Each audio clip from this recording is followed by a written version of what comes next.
why we care about what's happening in Africa right now? I mean, what you tell the American taxpayer? Why are we there? Why are we spending the money we're spending there?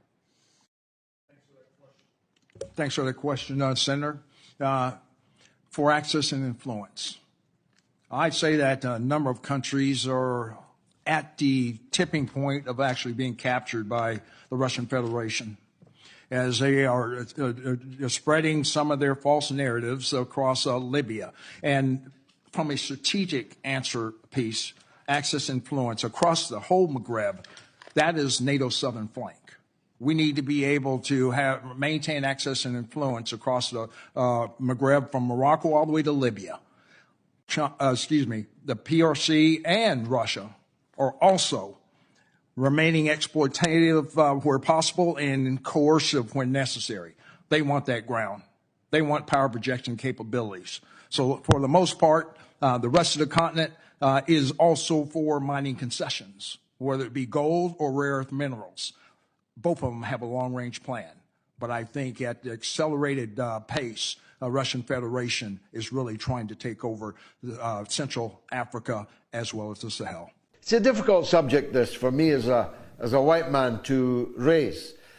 But I saw this House Negro head of AFRICOM, a black African-American, threaten to kill the great leader of Burkina Faso, Captain Ibrahim Traore.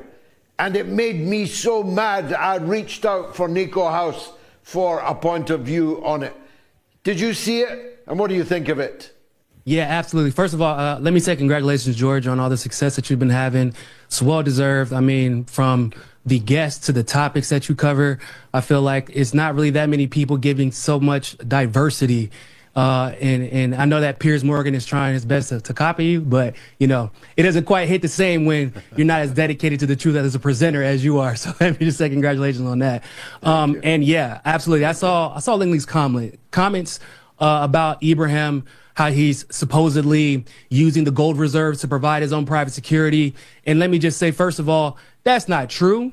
Second of all, if it was true, let's be honest, wouldn't it be somewhat justified considering the fact that they continue to make attempts on his life? I mean, they just recently made another failed attempt on his life. That's probably why they're upset and why they're now going out of their way to bring it to the attention of the national public to try and create this narrative, not unlike what we saw happen with Libya and Gaddafi, because Ibrahim has had that type of impact in West Africa when we're talking about not only uplifting Burkina Faso, but then uniting West African countries like Mali and Niger so that they can combat Western imperialism and the NATO allies that try to oppress them. Well, that's right. His own bodyguards were offered $5 million to kill him. Now, it's no coincidence that the money involved was dollars. The United States and France are determined to do to Captain Traore what they did to so many others. In Burkina Faso, to the great Thomas Sankara, in the Congo, to the great Patrice Lumumba, and so many other leaders that they have dispensed with extreme prejudice because their own interests were threatened by an African leader who's actually governing in the interests of his own people and not of the empire. Absolutely beautiful, and the future belongs to you and me. It belongs to black people. It belongs to Africa. Africa is on the rise, but the enemy is wicked. And understand that even as we're having this conversation, he is in his laboratories. He is in his military camps. And he is plotting different ways and means to stop the rise of black people, of Africa. And and we're not saying, you know, in a kind of, in a nice way, understand, family. So what they were doing was that they were putting us in neutral so that we could neither go forward nor backwards. We could make no progress, no movement. And under those circumstances, this is the last thing in the world that they ever expected to see black people in the condition that we're in today. Still, we rise. And so that's why every leader that comes up who is for us, be it Patrice Lumumba, whether it was Muammar Gaddafi, whether it was Kwame Nkrumah, it didn't matter, Martin Luther King, Malcolm X, everyone cut down. Cut down. I think they've made at least 19 attempts thus far on the life of Ibrahim Traore. This is a demon that you're dealing with here. But the colonization of Africa was another level of destruction. Both sides were destroyed. You see? And it's now time for us to realize, family, that the only way that we're going to solve this problem is when we appreciate who we are dealing with, and the solution is separation. See, this is why Ibrahim Traore and the other brothers in the Sahel region, this is why they represent such an important development in what's taking place today. Because they're separating themselves. Have you noticed how quickly they can make progress when they separate, when they take themselves away from the enemy? But as long as we have all of these politicians and all of these religious people. I've heard some people talk so nicely about Thomas Sankara, but they are not saying the same about Captain Traore. They support Thomas Sankara because he's not there. They don't want to support Captain Traore, who is there. A son, a disciple of Thomas Sankara. The brave men and women of Niger, Mali, Burkina Faso deserve our respect, deserve our support.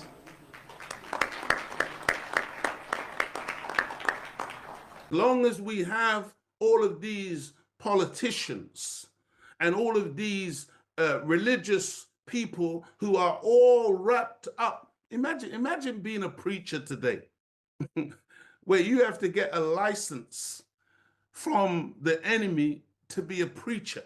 He has to qualify you. Imagine we're going into these colleges and these universities and they may have a black name on them, but at the end of the day, the scholarship and or the curriculum, all of it comes from the Caucasian world.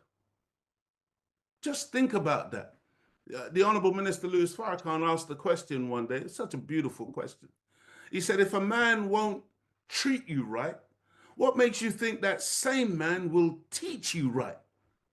How is it that you and I have been introduced to religion by this same man who would keep us in bondage for 400 years and destroy us as a human reality, commit genocide in the Congo, commit genocide all over the continent,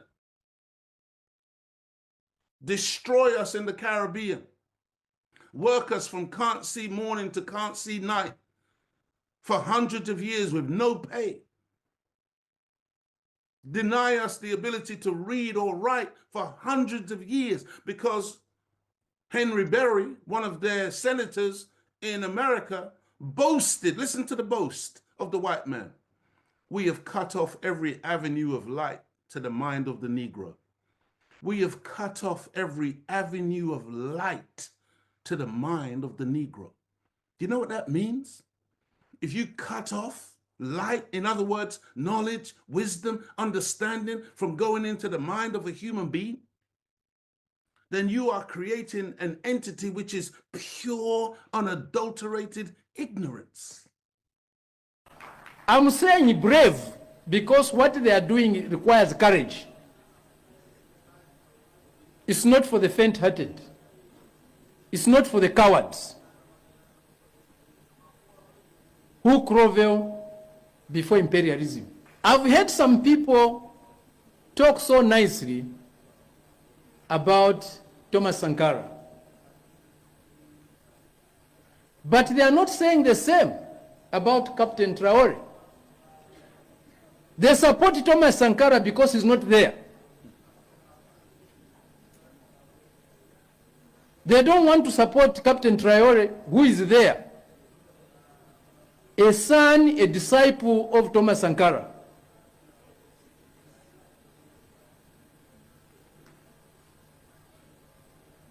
Comrades, what is going on here is a revolutionary process that needs our support, that needs to be defended, that needs to be advanced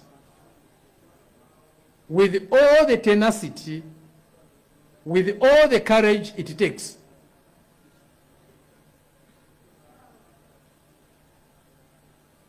Some of us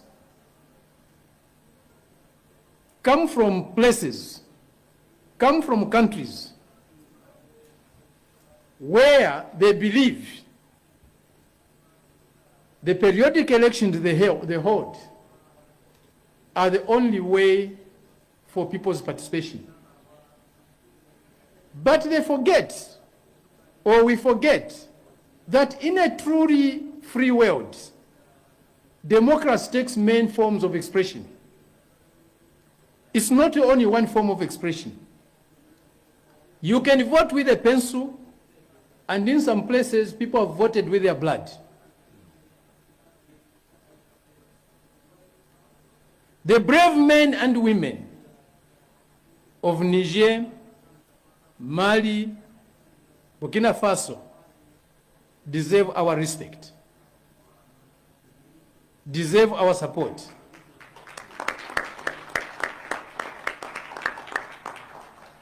I'm saying brave because what they are doing requires courage. It's not for the faint-hearted. It's not for the cowards who grovel before imperialism. The challenges they face are huge. The risks they have taken are immense. And it requires determination, it requires resoluteness, it requires a greater love for one's people and humanity in general.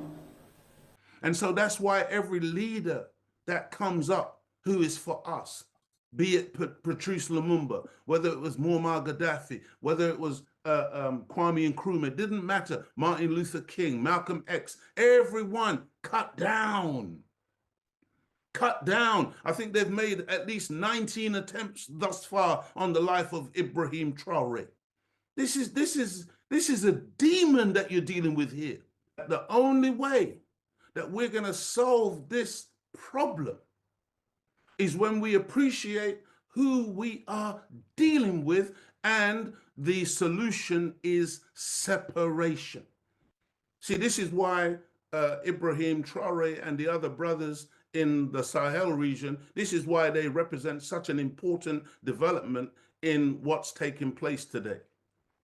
Because they're separating themselves. Have you noticed how quickly they can make progress when they separate, when they take themselves away from the enemy? About the transgenerational trauma, if we're not careful, and you know, we were talking about, they were saying how it affects the white man as well. Well, yeah, to some degree, that's true. However, it is not for you and me to now be sympathizing with the enemy about the ill effects of his own evil on himself. That's on him. What we've got to focus on is the ill effect on us and how that trauma has to be relieved and how Black people have to be freed up now to be ourselves. Brothers and sisters, we are a righteous people by nature. We are godly by nature. See, the Black man and the Black woman, we have a highly developed conscience. You know that it's really difficult for Black people to do evil with impunity and not to be cognizant of the fact of what we're doing. The more we associate with the enemy, the less cognizant of what we do we are. The more we become steeped in that, there's a scripture that says we're born in sin, shaped in iniquity. Now, some people, they hear that, oh, they think he's talking about sex. Stop it. Born in sin means born into a world that's based in sin. Theft, murder, rape, you name it. This is this world that you and I live in today. We are here to witness the transformation of this region. We are here to render solidarity to a place, an area of our continent that it deserves it and needs it most. What is happening here is a big light being shown around the whole continent. Niger, Mali, and Burkina Faso are showing us the way. They are lighting the way for all of us to take. How we get there may differ, but what they are doing here, you can't avoid it. Whether you are an elected government or you have come through the military way, you can't avoid the transformations going here. They are asserting themselves in a manner that has not been done before. Imperialism is in panic. Imperialism is in shock. They didn't expect this. They didn't expect this boldness.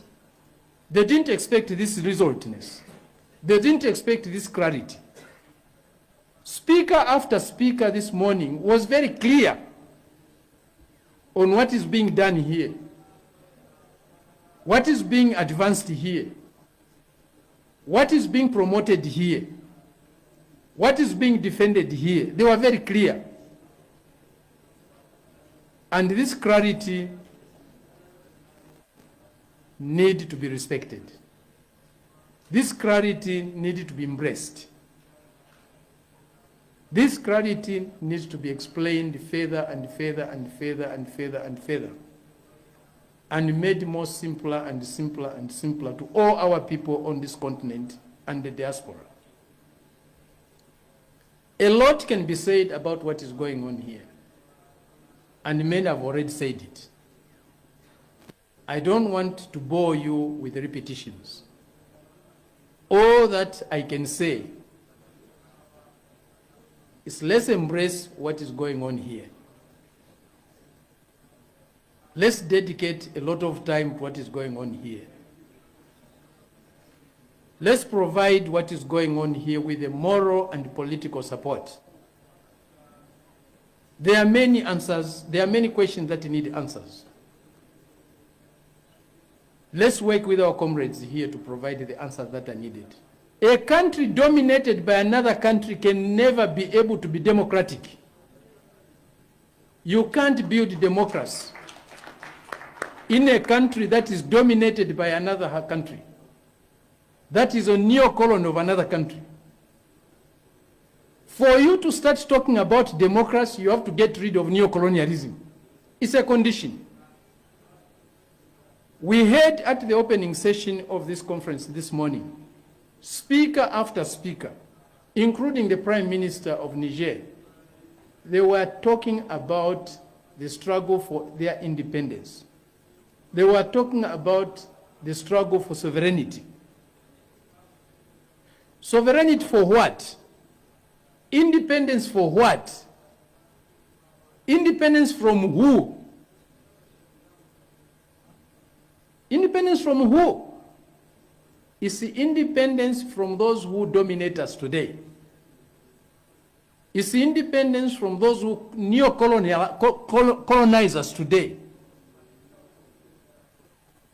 It's independence from those who subjugate us today. Without that independence, you cannot talk of democracy. The elections we hold in all these neo-colonial states have not taken us anywhere. For more than 5-6 decades, we have been holding elections in some of these territories of Africa. Where have those elections taken us? Nowhere. Why? Because we are colonies. We are neo-colonies. We are dominated by others.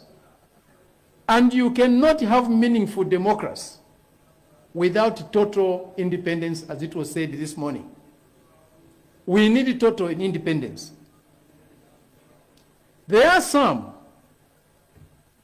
who despise, who look down upon what is going on in the Sahel today, because it's being carried by men and women in uniform, called the military. But comrades, this is the liberation struggle.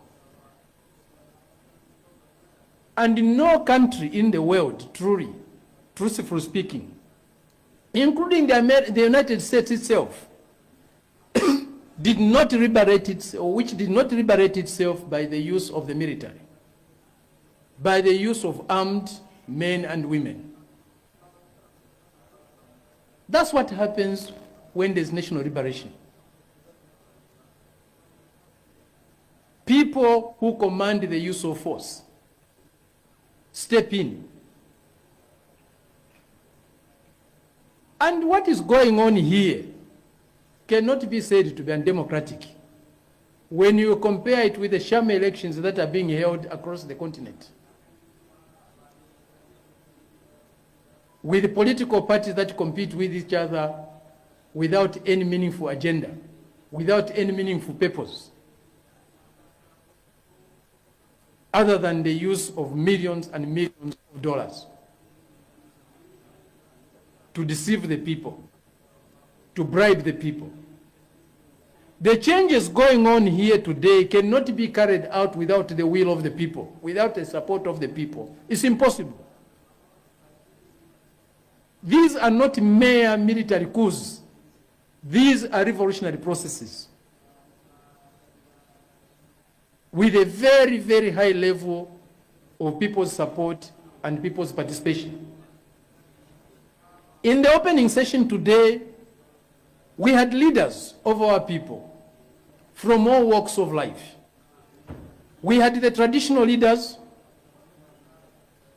we had the religious leaders, and others. People participate in political processes through their authentic leaders. And when those leaders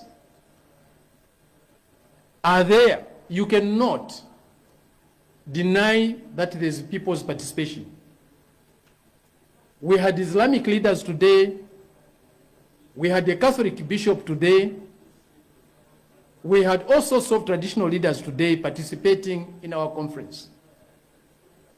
This is truly a conference of the people in a country that is trying to transform itself, that is trying to liberate itself.